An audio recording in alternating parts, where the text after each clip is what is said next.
makanya saya berpesan kepada Pak Joko Widodo, ini sudah kajian ilmiah, ya mengaku saja lah, minta maaf, karena ini sudah menjadi sorotan dunia juga. Kalau sorotan dunia, ya bayangkan kalau kami dikriminalisasi, dipenjara, ya karena kajian ilmiah kami yang benar, gitu, maka wajah hukum di Indonesia semakin suram. Kenapa? Ya kalau dibawa nggak usah ke forensik tingkat dunia pun, tingkat Singapura pun itu sudah nggak benar, itu lembar pengesahan instruksi Joko Widodo itu diproduksi di akhir 90-an atau awal 2000-an.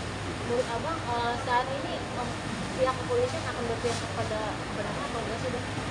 Tergantung desakan dari pertama dari Prabowo Subianto, ya penegakan hukum bagaimana, apakah mau berubah dari penegakan hukum yang buruk di zaman Joko Widodo atau tidak, kan gitu. Yang kedua desakan masyarakat.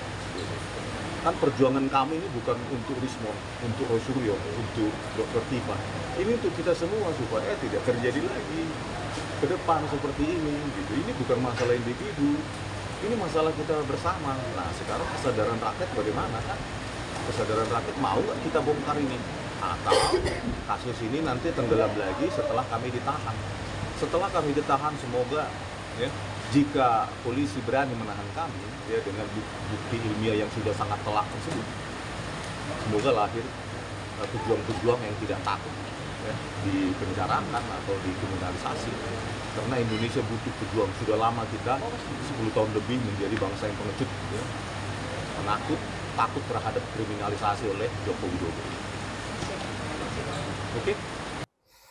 Ya, teman-teman, kembali kita membahas tentang bagaimana masa depan ya Bang Rismon dan juga yang lain-lain.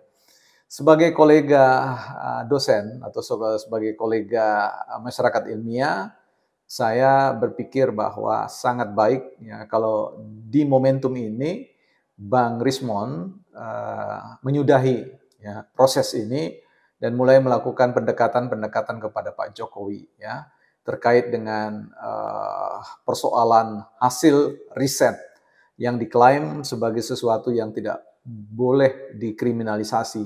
Saya kira hasil riset Abang itu bukan sesuatu yang memang masuk dalam konteks kriminalisasi, tapi pembahasan, cara membahasakan temuan-temuan Bang Rismon dan yang lain-lain itu masuk pada wilayah pidana. Ya, itu persoalannya, Bang.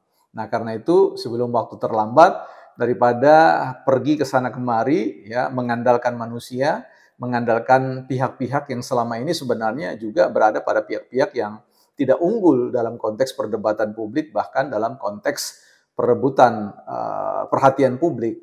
Menurut saya itu seperti sedang menjaring angin. Ya. Jadi ini merupakan satu titik pertaruhan yang sangat mahal. Kalau Bang Rismon pernah mengatakan bahwa ya seorang Rismon bisa saja terhenti di titik ini, tetapi akan lahir Rismon-Rismon yang lain. Saya berharap tidak lahir lagi Rismon-Rismon yang lain, karena kalau kita berpikir bahwa ada generasi-generasi yang seperti Abang dengan konteks pendekatan-pendekatan saintifik ya dalam pengakuan Abang, itu problem besar bagi konteks kemajuan ilmu pengetahuan di Indonesia, apalagi dalam dunia riset yang kita tahu bahwa dunia ini adalah dunia yang sangat betul-betul mampu menjaga jarak dengan emosi kita ya, jarak intelektual dikedepankan, jarak emosi dikendalikan atau dikekang. Ya. Sekali lagi, problem-problem riset itu dia berbicara tentang problem etik moral ya.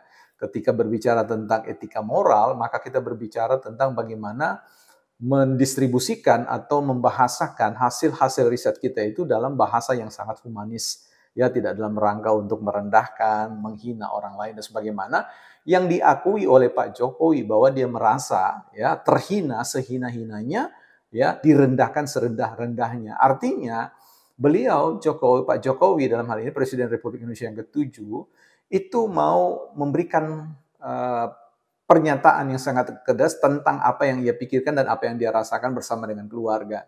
Jadi ada wilayah private yang sedang Bang Rismon masuki dan itu sudah offside ya begitu. Nah, inilah yang kemudian akan menjadi problem, bukan persoalan riset yang dikriminalisasi. Tidak ada upaya kriminalisasi, tapi ada warga hukum ya, stakeholder hukum yang merupakan sekaligus shareholder hukum.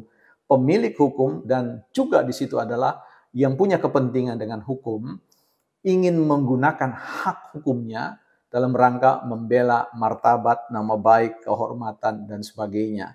Inilah yang kemudian menjadi dasar pelaporan Pak Jokowi.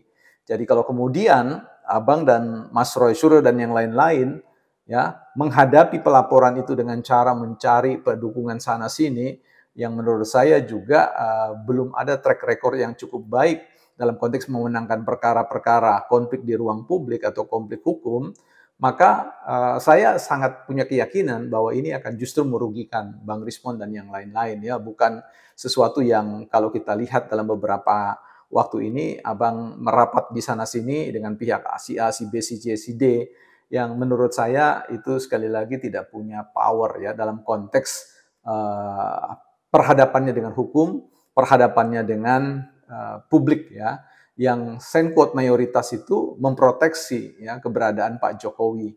Jadi sebenarnya di ranah hukum publik saja ya dalam ruang media sosial kita sudah tahu persis bahwa analisis-analisis yang dikembangkan yang menguji tentang tesis ya teori Abang terkait dengan ijazah itu tidak ada celah bagi kemenangan Abang ya kalau diperhadapkan, sehingga nanti kita tidak bisa larikan ini dalam upaya kriminalisasi.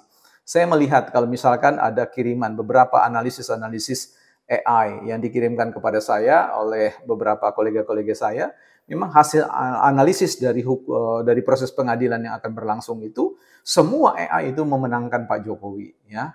Ini bukan karena didesain by design oleh Pak Jokowi, tetapi secara jujur ya AI itu mengolah data yang begitu banyak tersedia untuk melihat probabilitas ya kemungkinan presentasi kemenangan Pak Jokowi dalam konteks gugatan atau laporan ya perbuatan yang tidak menyenangkan itu ya dalam konteks ijazah palsu, tuduhan ijazah palsu dan menyebarluaskan hoax dan sebagainya.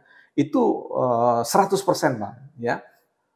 Memenangkan ya. Mungkin Abang mau mengatakan wah itu kan AI dan sebagainya.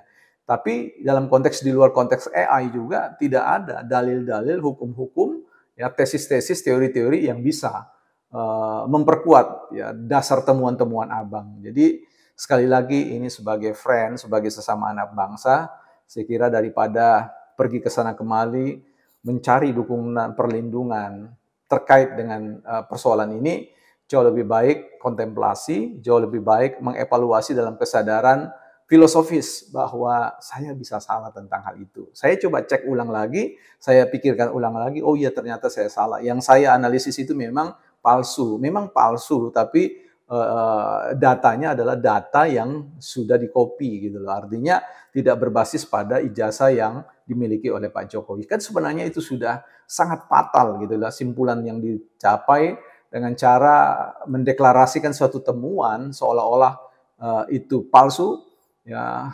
Padahal itu bukan data yang sesungguhnya, bukan data orang bilang data nomor 1, data primer ya. Jadi sumber langsung dari Pak Jokowi. Kalau kecuali Abang pergi ke rumah Pak Jokowi, tanya dengan beliau dan Anda lihat sendiri, Anda analisis, itu lain cerita. Tapi kalau berbasis pada data yang diberikan atau yang tersedia dalam ruang media sosial, disitulah jebakan besar yang sudah memerangkap pikiran Abang dan seterusnya. Saya kira mungkin agak subjektif juga saya menilai seperti itu, tapi oke lah, itu keputusan Abang orang dewasa, tetapi pikirkanlah keluarga, pikirkanlah yang lain.